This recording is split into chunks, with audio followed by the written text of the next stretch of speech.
बाबा ऑटोमध्ये आपलं स्वागत आहे। तर आपली जी स्प्लेंडर प्लस होती ती विकली गेलेली आहे आज 2024 ची गाडी ती आज विकली गेलेली आहे। आणि हे जे कस्टमर आहे हे परभणीचं कस्टमर आहे, त्यांनी आपली गाडी रीलला बघितली होती इन्स्टाच्या पेजला।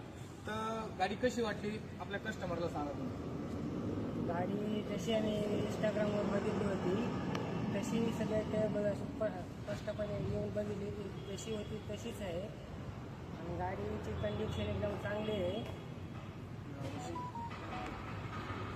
येऊन अवश्य भेट द्या। ओके, धन्यवाद।